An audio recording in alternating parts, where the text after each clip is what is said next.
start by now. It's my pleasure to present to you the outstanding composer of today, also a director, maybe something less known, but please, I would like to introduce Mr. Michael Nyman. Tonight he's going to present the Ukrainian film of Dziga Vertov, filmed in Odessa and Kiev and Kharkiv and Potemkin Stairs, and this film will be presented in its restored version offered by National Dovzhenko Center. The project itself of Mr. Nyman's stay here is organized by the British Council and the Film Festival, jointly organized, and I would like to say a few words about The Man with the Movie Camera. It's the second film of Dziga Vertov's oeuvre. His first film was called 11th, and his third work was called Enthusiasm, and that was the first talking movie made in Ukraine. All three films have been preserved to our days, and The Man with the Movie Camera is considered the most representative of his aesthetic in cinema. Today, Michael and I had the opportunity to see the places, some places where the film was shot. Some of the less common places, we were able to visit them. I'd like to start this workshop, which is probably going to be a lecture and Q&A. We started with questions to Michael about his work on Peter Greenaway's work, but also I'd like to ask him more about his direction work, and maybe he could show us some of his works.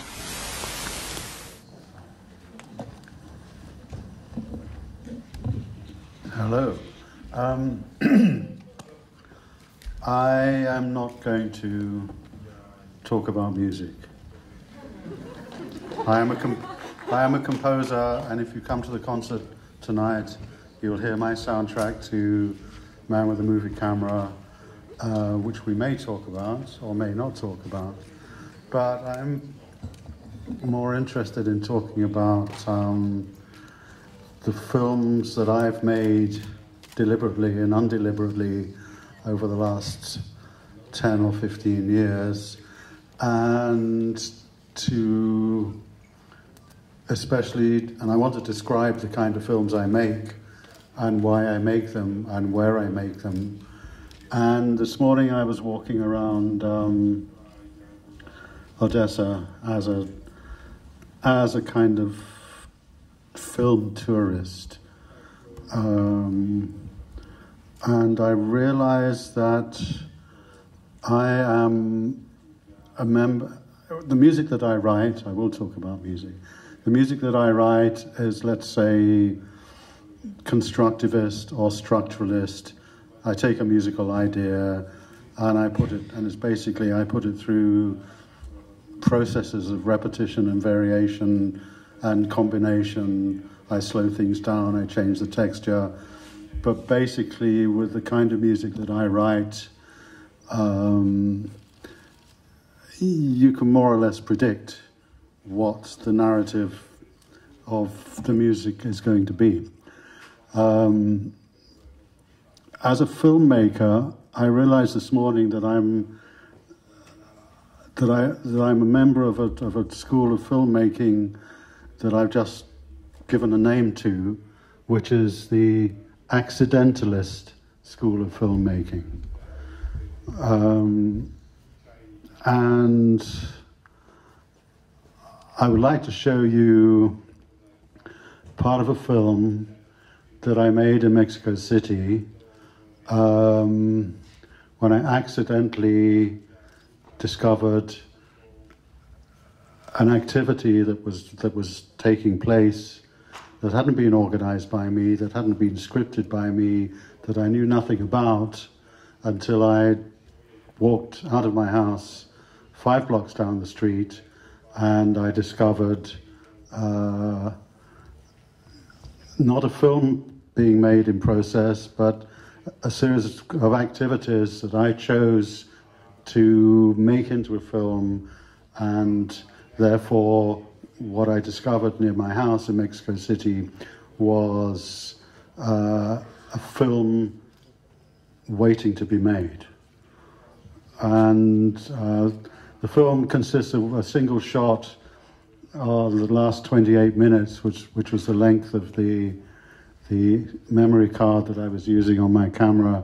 But I'll show you a shorter version just so you get an idea of the kind of the preparation for the films that I shot this morning in Odessa. I will tell you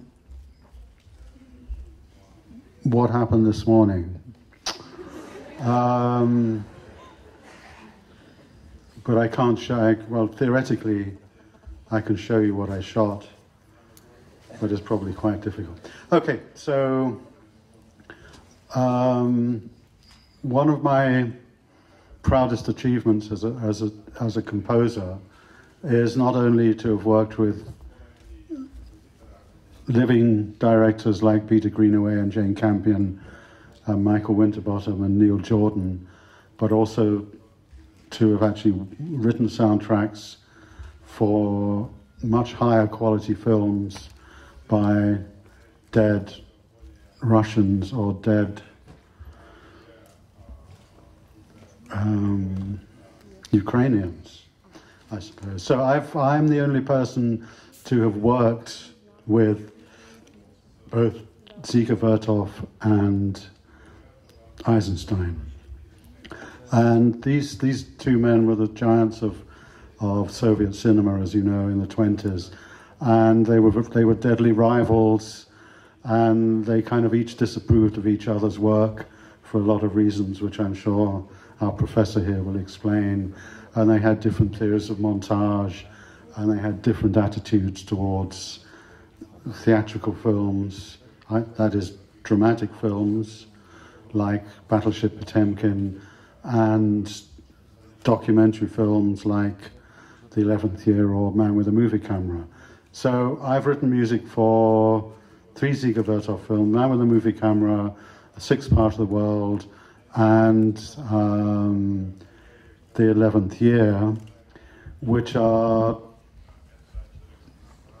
a very essential part of Ukrainian film history. In 1926, I think Dziga Vertov was in Moscow and he wanted to make his film Man with a Movie Camera.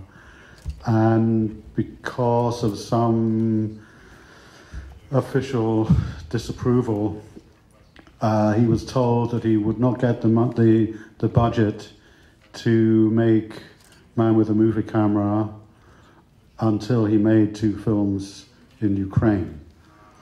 So the 2 films he made in Ukraine, 11th Year, Sixth Part of the World, possibly would not have existed if he had got the funding for Man with a Movie Camera in 1926.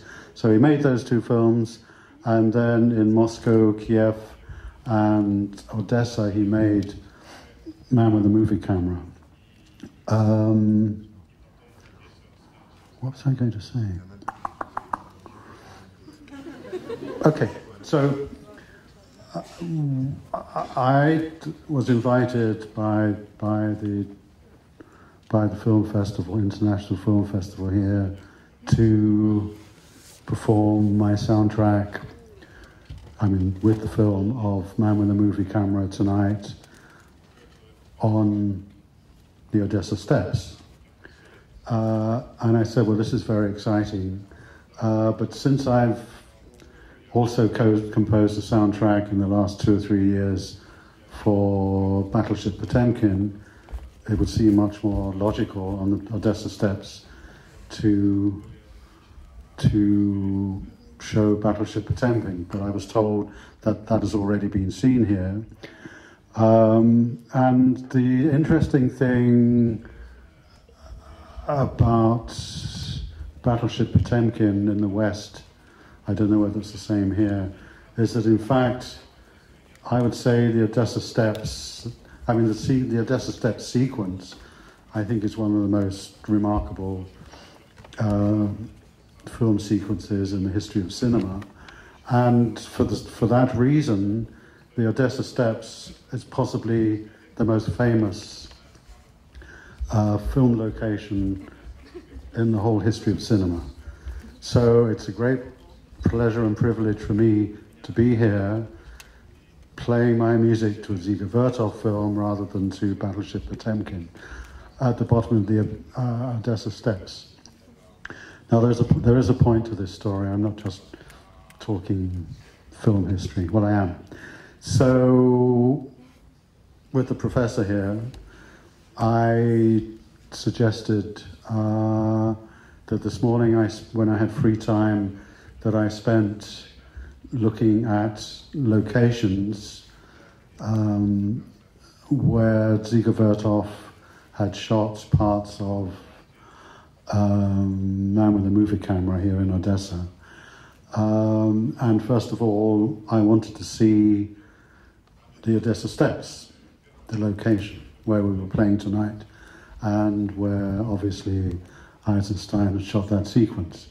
So these guys said, okay, let's go somewhere else first, and then we'll come back to the Odessa Steps. And I said, no, I like to look at the Odessa Steps right now. So I was standing at the top of the Odessa Steps, and to my left, there was a bunch of workmen, 4 or 5 workmen, who were doing something with power tools. Now, one of the consequences of my writing the soundtrack for Man with a Movie Camera is that I've become obsessed with a certain way of looking at the world through the eyes of Vertov, and looking at certain activities with a greater interest than I would have had if I had not known Man with a Movie Camera. So one of the themes in Man with a Movie Camera is like making things, and there are lots of close-ups of hands, and especially as women making things, and women as telephonists, and Vertov's wife as the editor of the film. So I'm very interested through Vertov, through this particular film, in men and women working. So I was at the top of the Odessa Steps looking at these guys working, and I thought they were doing something on a wall, and I thought, well, it looks kind of interesting. There's I get a close-up, and there's a lot of hands, and there's a lot of activity, so I started filming them. I didn't know what they were doing. And as I got closer to see what they were actually doing, I noticed that what they were doing was they were putting on the wall a plaque, a sign, which said, "This is one of the one of the most important locations of the European film heritage ever." So here were these guys, after 90 years after Battleship Potemkin was made, on the Odessa Steps, putting up this sign that was an official sign, it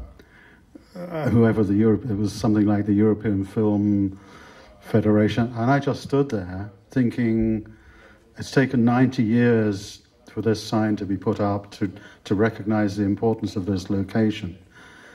This is my second day in Odessa.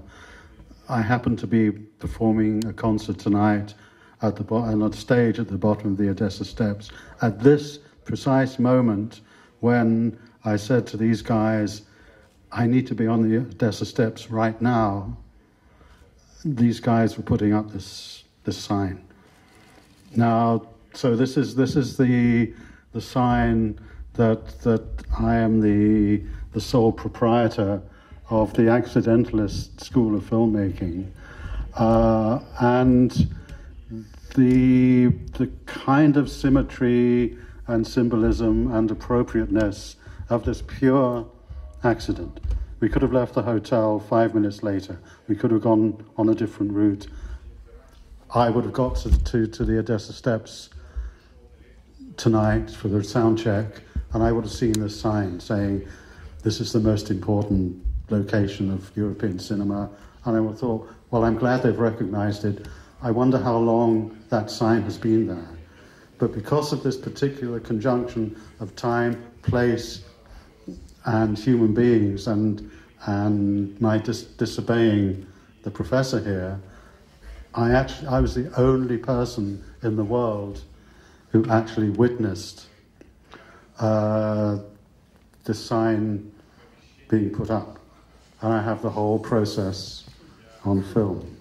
So when I'm here next year, there will be an Odessa documentary which will include the second Odessa Steps sequence.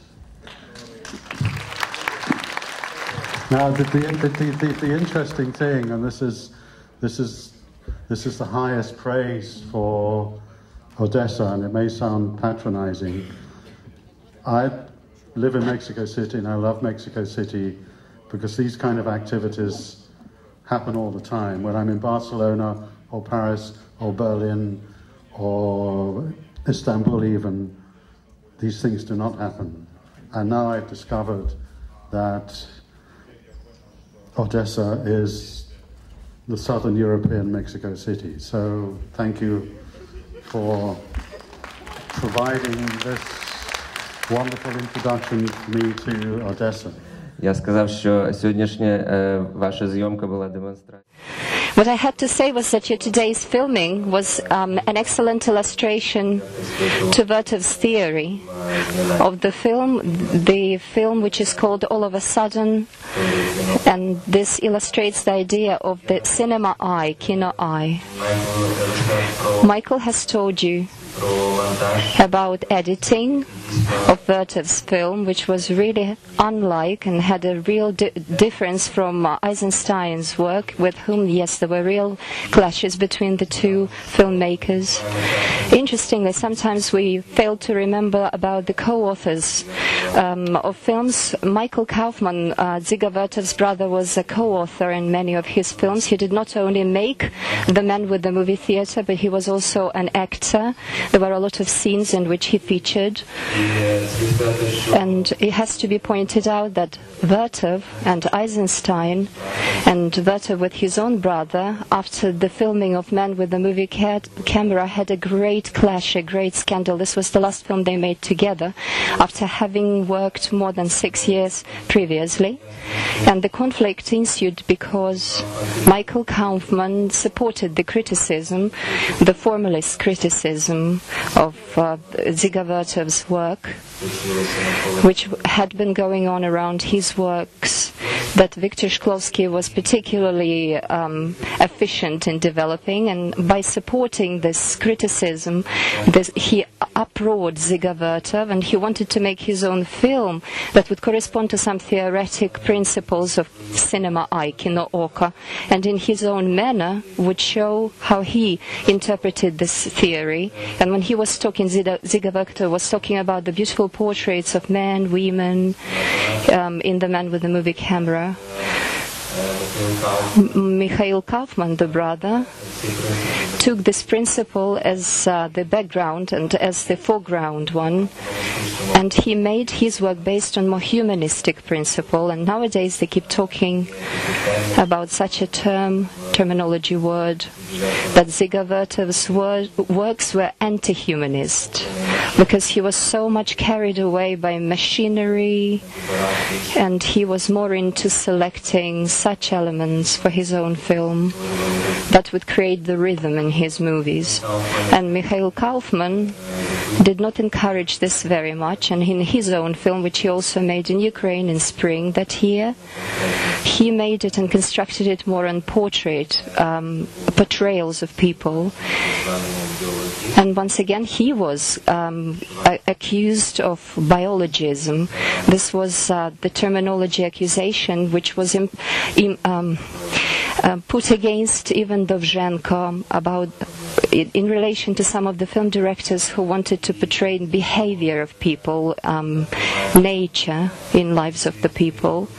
Dziga Vertov, when he approached his own work, Man with the Movie Camera, he made it into a textbook. After having made this film, he created even a film score for this film. When you were making your own music score for this film, did you try to keep to any of the principles or recommendations that Dziga Vertov had for the music score himself? Well, no. It's very interesting that I first saw Man with a Movie Camera in something like 2002 when I was invited by the British Film Institute to write a new soundtrack. And as I said in my press conference yesterday, although I may have accidentally, some of the stills from some of the images from Man with a Movie Camera are amongst the most famous film stills in the history of cinema, just as I say, the Odessa Steps is a location that will never be forgotten emotionally and visually and cinematically. But I didn't know Man with a Movie Camera, and I didn't know Dziga Vertov's work. And I approached the composition of the soundtrack as though I was watching the film for the first time, because I was. And I approached writing the soundtrack to the film as though I knew nothing about Dziga Vertov, because I didn't. So what I could have done is to spend a lot of time researching Dziga Vertov, researching the process of making Man with a Movie Camera and its context in Dziga Vertov's work, the theory, Kino Eye, etc., and the relationship between Man with a Movie Camera and his other more formal documentaries like Six Part of the World. But I didn't. I could also have discovered that Dziga Vertov had a certain attitude towards soundtracks, because he was a frustrated composer who couldn't put into practice his, he couldn't realize the sound world that he wanted to present, because there were no recording machines for sound in the way that there were recording machines for images, namely cameras. So he decided to record images as a filmmaker rather than sounds as a kind of sound artist, which I think is one of the most wonderful things that's happened in the history of cinema, because if we'd recorded sounds, we wouldn't have Man with a Movie Camera, we wouldn't be sitting here now. So there are a lot of interesting, uninteresting, good and bad composers. He would have been one of them, but there's only one Dziga Vertov as a filmmaker. So it's we have to be grateful that there was no iPhone equivalent to record sound. So I basically sat down with this film that I was watching more or less for the first time, but obviously I watched it a number of times, and I made an analysis, a structural analysis of what I saw.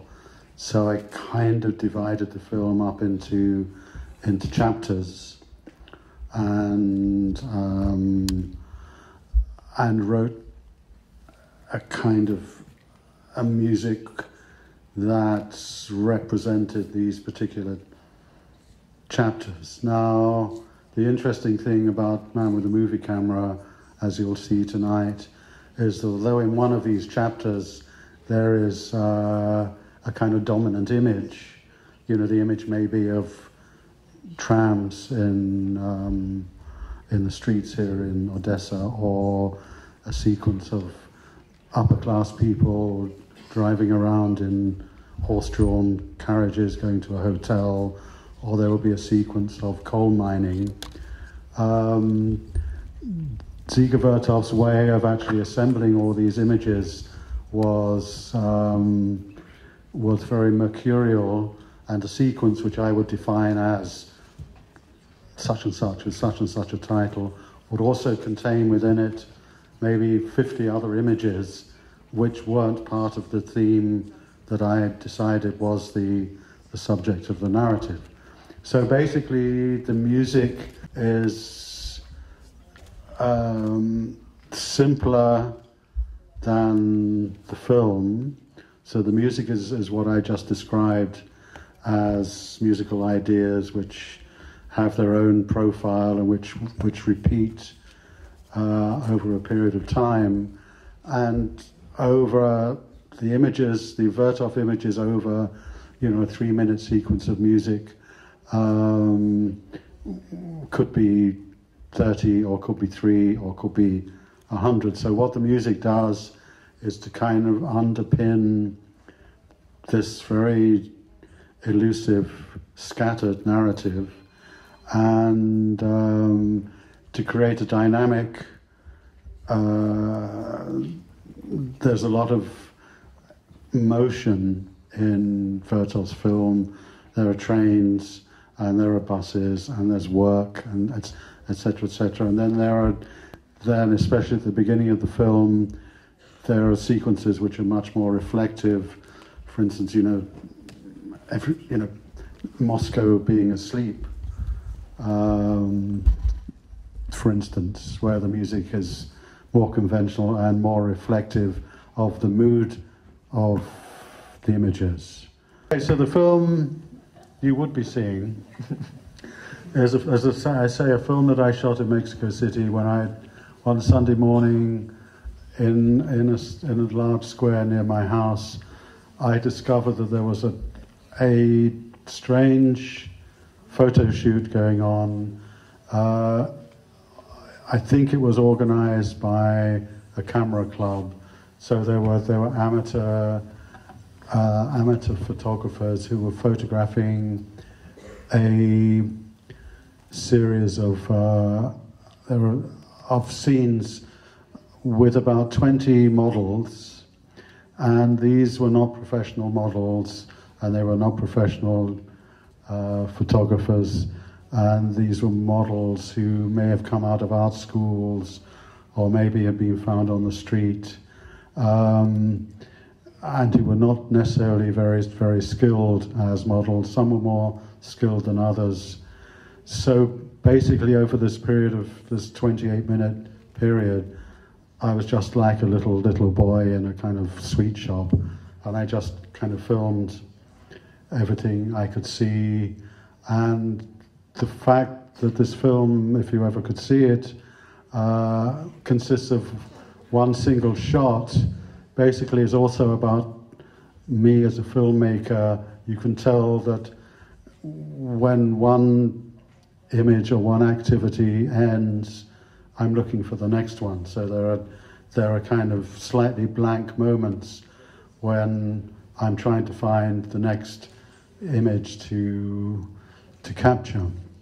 Now that's something that I think would only happen in Mexico City. But just immediately before reaching the Odessa steps this morning, or maybe after, I can't remember, we are walking through, what is that building right in front of there's a park In front of what? of the Odessa steps. The city council. You know? No. I'm just in front of. So I'm walking. Palace. What? The palace, the Vorontsov Palace. So maybe. So I'm walking around with my camera, sort of filming things, and I see this beautiful, shiny, long, black, old ZIL limousine. And I thought, where are we? Are we in Moscow here? And I looked at the ZIL car and I thought, well, I haven't seen one of those for a long time. And then I saw a photographer, and then I saw a model. And I saw a model who was as professional, dressed in this long black dress, and she looked as long as the ZIL. Obviously on a photo shoot for something or other with a very professional photographer. And I obviously thought, as I say, that this kind of event only happens in Mexico City, and here it was happening in front of my eyes in Odessa.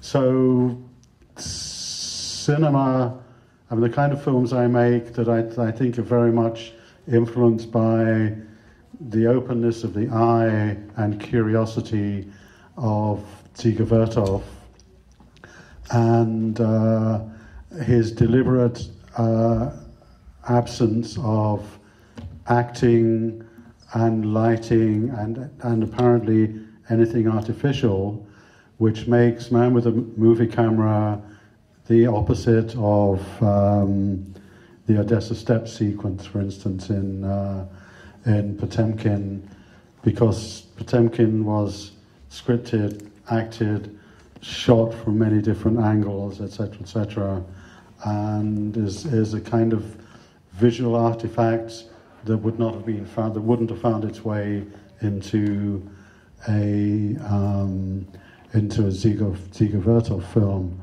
And having been soundtrack composer for the Dziga Vertov documentaries and for a fiction film like Battleship Potemkin, even though Battleship Potemkin is based on some kind of historical reality, as a composer, the pleasure of writing music for a non-dramatic, purely visual, kind of open sequence in Man with a Movie Camera is actually much more interesting than having to write music for a dramatic event like the Odessa Steppe sequence, or a dramatic reconstructed event like the revolution of the sailors on Potemkin, and for a big dramatic event at the end of Battleship Potemkin, which is the victory of the Russian sailors of the ship against whoever they were fighting. Ukraine. So I've had this great privilege, again somewhat accidentally, of being able to work as the same composer, writing the same genre of music with the same musical attitude, to these totally different kinds of cinema, which happened to happen in the same place at the same time under the same political regime. And the other thing about silent movie music is I'm constantly finding interesting silent films on YouTube, and there was one that I found the other day called, it was by a Russian director from the early part of the 20th century, who was, I'm sure, was Ukrainian rather than Russian. I mean, all the good Russians are Ukrainian. And I can't remember the name. The title of the film is something like The Insects Take Revenge, or The Cameraman's Revenge. And it's an animated film. Starevich, yes. Yeah. Ladislav Yeah, Starevich. yeah. Was he Russian or was he Ukrainian? He was Polish. Polish, okay, fine. Well, then, yeah, okay. So the next best thing to being Ukrainian. And I looked at this film and I thought, this is kind of amazing. And then the first question that I asked myself, since I'm obsessed with Dziga Vertov, was whether Vertov had seen this film before he made Man with a Movie Camera. And I have a friend called John Mackay, who is simultaneously professor of Russian literature and professor of cinema at Yale University, who in fact is in the process of writing the first authorized biography, or not authorized, the full biography of Dziga Vertov. Whether Vertov knew the Starevich films. And John didn't know whether he'd seen The Cameraman's Revenge, but he did say that when Vertov showed films up and down and across Russia in the Agit train, he did include Starevich's films. Okay, so this is a film called War Work, and what I've been saying up till now is a kind of preliminary statement about this film, War Work, and to distinguish what I call the school of accidentalism from what the process and purpose of War Work is. War Work was unlike any of my other films, which I just make because I find them on the street. So, as I say, there's no script. I'm my own cameraman. There's no budget. I just shoot and edit and add music of my own. I decided to make a film that was not part of this accidentalist school of filmmaking, because I deliberately went to film archives in Germany, France, and America to build a film around footage that, for the first time in my life, was not shot by me, and was not shot by a living filmmaker, and was not shot by Mikhail Kaufman or Edward Tissé, but it was shot by anonymous war photographers and cameramen between 1940 and 1918. And what's interesting is that my visual world seems to be so conditioned by Dziga Vertov in black and white, even though I film in color and I think I see the world in color, that the very, very first image that I saw in the French military archive in Paris, I said to Max Pugh, my editor, I said, this could be Vertov. So there was a quality about this footage that looked as though it had come from the documentary films and newsreel films that Vertov was making less than 10 years later. So if we say that the images that I saw were shot in 1918 at the end of the war, Vertov was shooting his first newsreels more or less at the same time. So there's this strange sense in which my whole film world is kind of compressed into Dziga Vertov. And the interesting thing is that as part of our little kind of tour this morning with the professor, I'm sure you're not a professor, maybe you are, but I like calling you as a professor. Yeah. That one of the locations we visited was called Kuyalny Skeleton. Yeah, which is there's a scene later in after about 50 minutes in Man with a Movie Camera, where you see almost exclusively naked women on the beach, on this particular beach, covering themselves with this therapeutic mud. And you think, well, this is really this is very bizarre. You know, this is in the middle of kind of, you know, the third year plan in communism, and there's all this kind of nakedness, and there's all this kind of therapeutic stuff. And so we went to that beach this morning, and the same activity is happening with men and women. And the thing that you don't, the two things that you don't understand from the Vertov, one is the smell. So I'm going to walk around with the smell of Man with a Movie Camera on my shoes for the next 3 or 4 days.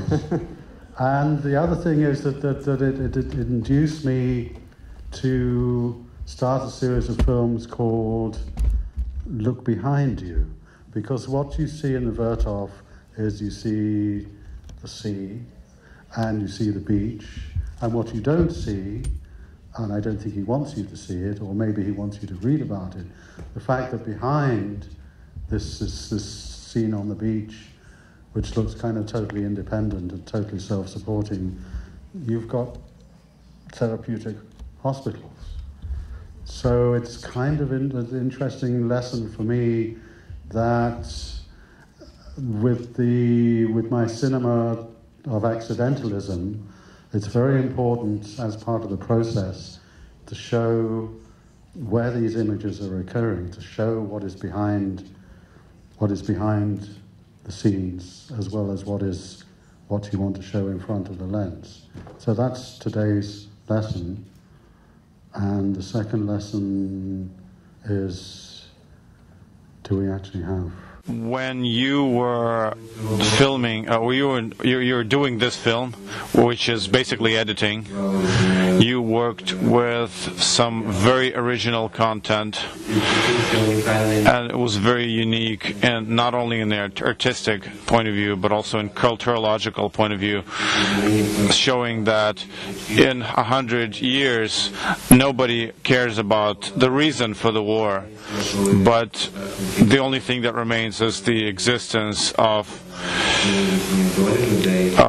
this lots of dead bodies and people being hurt. And it's also very important for Ukraine, because right now we have a war. When you were making this film, by having this content, did you make some kind of screenplay like Vertov? Maybe not a screenplay like he would do, maybe some kind of a plan. Does that also comply with your accidentalism theory? No. Basically, again, in a very, well, maybe in a way that is more similar to the way that I write music. I started with, we selected the archive material that interested us, and obviously from what you can see, the film is basically about, you know, whether this is a Vertovian idea or Mikhail Kaufman idea, the body as a structure and the body as a machine, and the body does not survive the war machine, and it doesn't survive because either you're dead or because you are disfigured or because you have psychological damage. And we sort of I improvised my way around this material, and there's some various interesting things. One of the problems with writing a soundtrack for a film, by a film made by a living director, is that you're acting under instructions, and as a composer, and maybe I can be very creative, but I can't necessarily control the way the music is used with the image. Now, what you see at the beginning of War Work is a deliberate discontinuity between this very pretty French film music on the soundtrack and the scene, which appears to be in a kind of sculpture studio, and then the main character is a man who's lost his face. And instead of the music prompting you to be horrified by this, it kind of gives you this emotional security. So I'm able to use my own music ironically, and in the second sequence where the music seems to be very dramatic, what you see on the screen is these French soldiers learning how to hold a gun.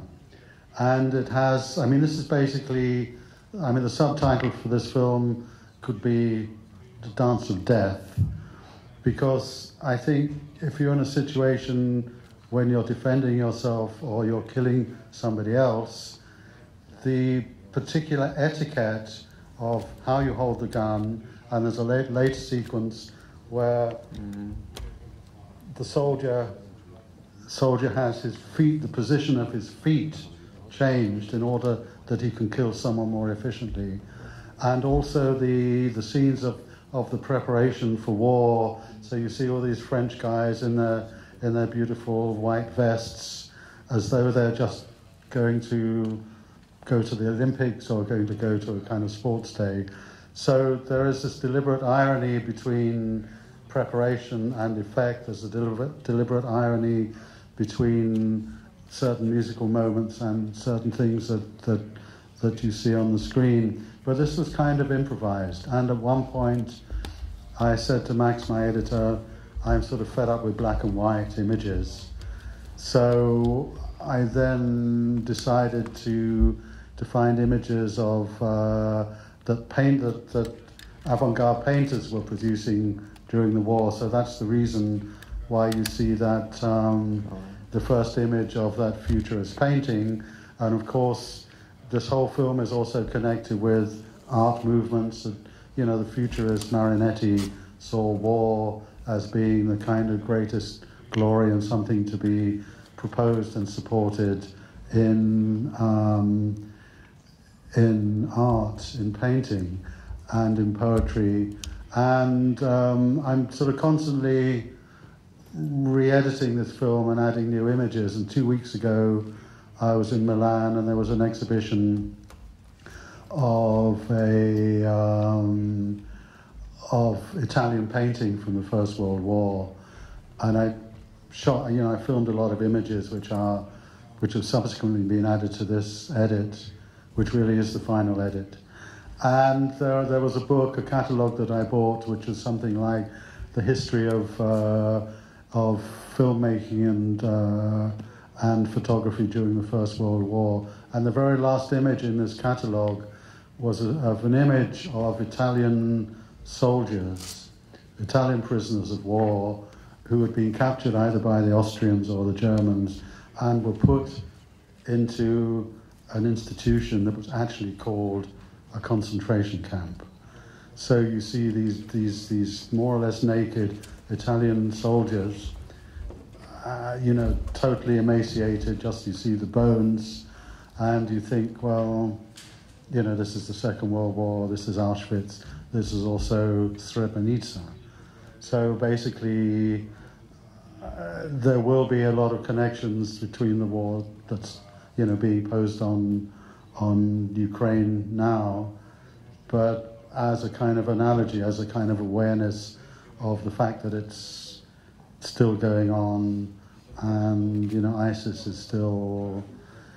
At least these guys who had damaged faces, at least they had their heads on their shoulders. So it doesn't feel, and I can't imagine.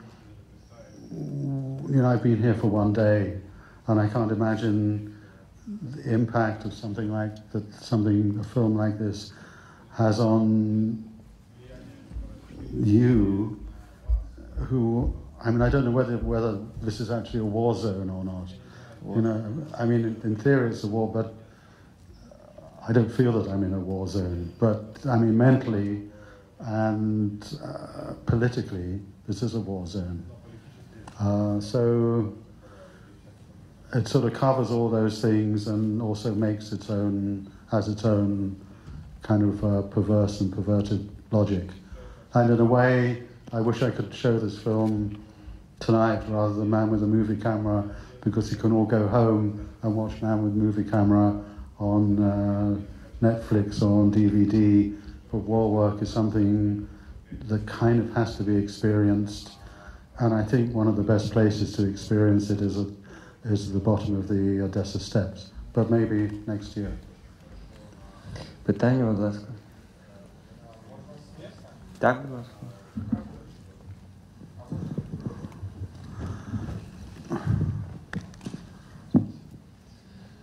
Как-то в Киев приезжал Питер Гринвей. Peter Greenway came to Kiev once, your friend, and he said many things about cinema being dead, and then he said a formula of successful cinema, the cinema that impacts you. He says that 80% of a successful film is music, it's the soundtrack. Is there such a formula for the soundtrack? What makes a soundtrack very successful? Because, for example, you have a lot of string instruments, practically, always.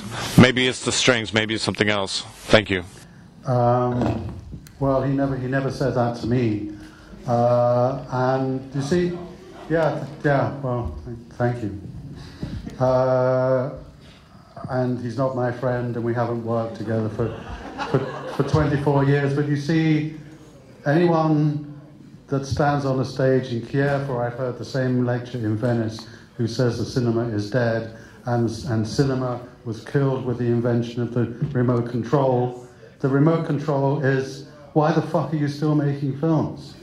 If cinema is dead, and if cinema also, where he says, you know, cinema has to do with images, now this, what I do is a cinema, I don't even like calling it cinema, because that's pretentious. Films which consist entirely of images, and the images contain ideas and set things going in your brain. Every Greenaway film is based on a script. And I remember the most interesting conversation I had with Greenaway was, I said to him, what is the most interesting part of filmmaking process? And he said, the film becomes dead when I finish writing the script. He hated actors. Actors were, I mean, a bit like Tarkovsky, he hated actors. Actors are there, you know, actors are kind of talking trees. I'm sure if trees could talk, I mean, the thing with soundtrack is nothing to do with strings. I'm afraid it's something, and this may sound arrogant, it is just something to do with talent. It is to do with the strength of a musical idea. Now, we could show side by side, you know, 3 versions of Man with a Movie Camera with 3 different soundtracks, mine, Alloy Orchestra, and another. We could show the last 2 versions of Battleship Potemkin with my music and music by the Pet Shop Boys.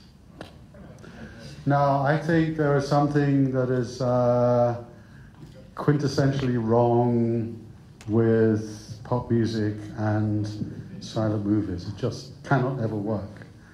And the other extreme, what I was going to say earlier, is that when I started talking about, what was it called, Starevich? Starevich. Was the fact that every time you see a silent film on YouTube, it has a soundtrack which is only pastiche. So you have a soundtrack which sounds as though it could have been written by a very average composer in the 1920s or 1910. And I think what I do, and this may sound arrogant, but it's true, is the fact that I am a composer, primarily a composer, and secondarily a soundtrack composer. I have my musical language, I have my style, I have my practices, I have my ways of making a musical narrative, and I have my musical ideas. And what I constantly test myself with, and certainly with Man with a Movie Camera, is, are these ideas as strong as Vertov's visual ideas? You know, I can't possibly collaborate with Vertov or Eisenstein if I'm some kind of, you know, basically as a creative artist, I have to be as strong, if possible, as Vertov or Eisenstein. I mean, they're geniuses and I'm not, but the musical choices I make have to be of the same kind of level as their work. And I get tired of all these kind of pastiche soundtracks, you know, kind of it's all very efficient, and basically the music doesn't really take into account it takes into account the quantity of what you're seeing, but not the quality of what you're seeing. Now, you may see and hear Man with a Movie Camera tonight and say, Michael Nyman was talking shit because his music is shit, and this doesn't match Vertov's images and Vertov's concept of this documentary. That's your prerogative, but I think I've got as close as I can personally. And the thing that really excites me is there's a guy, I mean, the biggest collection of Vertov films is in the Austrian Film Institute in Vienna, biggest collection outside Moscow. And there was a kind of archivist academic who knew extremely well either Sixth Part of the World or the 11th Year. And then when he heard and saw one of those films with my soundtrack, he said, oh, suddenly I've understood Vertov in a totally different way. So my music, through my perception of the film and my particular way of writing music, had sort of created a new layer of meaning, and not just added like a sort of cake, not merely added icing, not merely added some other substance. So it's a kind of constant challenge to match the music to the film in all its qualities, which includes the qualities with Vertov and Eisenstein with kind of visual greatness, I suppose. And I think that's what I'd seem to have been able to do with the piano and with the draftsman's contract. And what I was matching myself with in the piano was just a script. When I wrote the music, what I played last night, there was no film. There was a script. So I was matching the music to an absence of images. The film, the piano. I had the script. No, because I mean by the process of filmmaking, in the film Holly Hunter played the piano, and in order for Holly Hunter to play the piano, the music had to be written for her 3 or 4 months before the film started shooting. So I had no image of how she was going to act, I had no image of how anyone was going to look, I had no image of the camera work, I had no image of the location or the weather. So I invented that film from somewhere, from something, as a composer. Yeah, pleasure. One more question, I think. Very short. What? Very short. Є ще питання? Short question and long answer. Нема питань більше?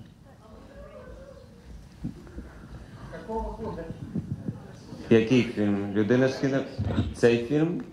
Ну, When you make this film, the war film, last When year? did I make it? Yeah, last year. I made it last year, but this particular edit is from 3 days ago. No. Yeah. So it's 1 year and 3 days old. Ще питання там було, так? Так, є одне питання. Хтось питає чи ні? У мене таке запитання. My question goes. May I ask? No, let it be my turn. You can ask it together because the answer is probably going to be the same. The question is, do you like it more when you compose your music to work on your own, or do you like it more to implement this together with musicians that you're going to record this music? Do you record your music always? Do you record your music with the help of some technology programs, or?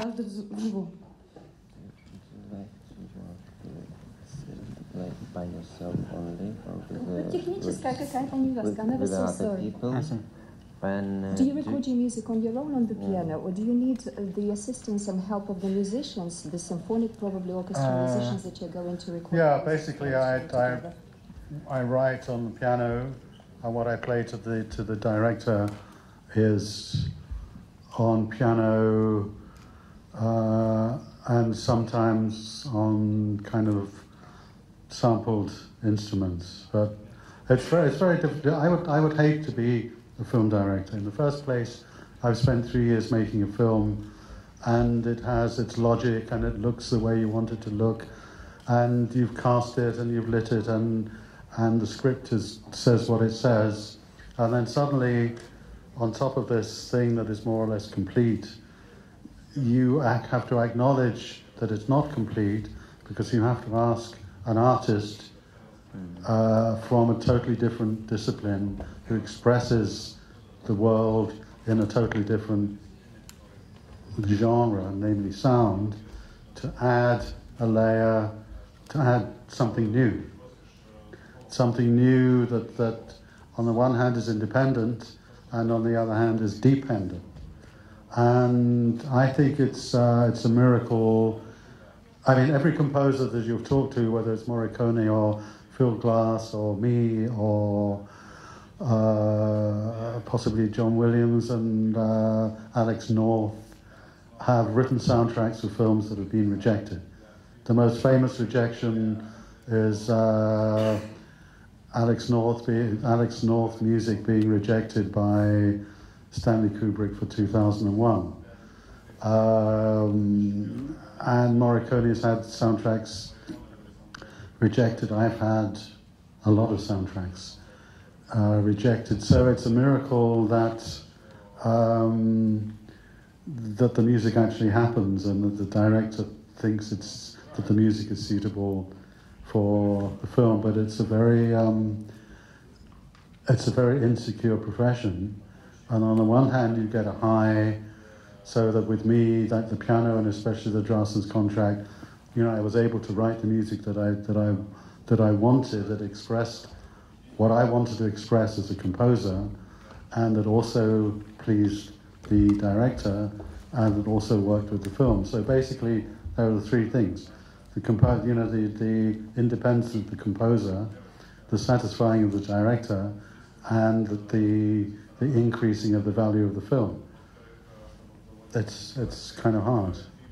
And I don't think there's any other art form or any other kind of art where the artist is commissioned to do something, maybe for an architect, where you're commissioned to do something, and when you're constantly bullied into doing something different than what you think is the best idea, and where you have the danger of the director, the producer, the distributor, the studio saying, sorry, this is not working, fuck off, I'll find another composer. And on occasions, I have been that other composer. So with the film, this is the final anecdote, with the film The Hours, the first composer was called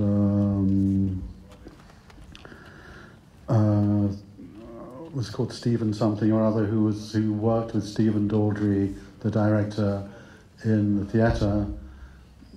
His soundtrack was rejected. I spent 3 months writing the second soundtrack, which the director, Stephen Daldry, and the producer, Scott Rudin, liked a lot, but Harvey Weinstein didn't like. So there's then a third composer, and the third composer is Phil Glass. And what's interesting is that if you listen to the Phil Glass score, which is the score that was used, the kind of music that he wrote was exactly the opposite of the music that I was asked to write.